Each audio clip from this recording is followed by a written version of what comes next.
Herkese merhaba arkadaşlar, kanalımıza hoş geldiniz. Mert Ramazan Demir ve Afra Saraçoğlu bu hafta magazin dünyasında zirvede yerleşti. Ünlü oyuncular Mert Ramazan Demir ve Afra Saraçoğlu bu hafta sosyal medyada magazin dünyasının en çok konuşulan isimleri oldu. Peki ikilinin bu kadar popüler kılan ne? İşte detaylar. Bu hafta ünlü oyuncu Mert Ramazan Demir, Afra Saraçoğlu sosyal medyada en çok konuşulan, tartışılan isimler arasında zirvede yerleşti.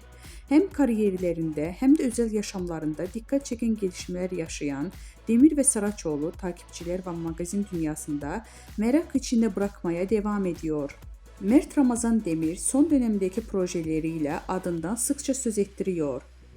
Genç oyuncu son olarak bir dizi projesinde başrollerini oynayarak büyük bir çıkış yakaladı. Hakkında çıkan dedikodular ve özel hayatına dair sorular ise Demir'in sosyal medyada yoğun bir şekilde konuşulmasına neden oldu.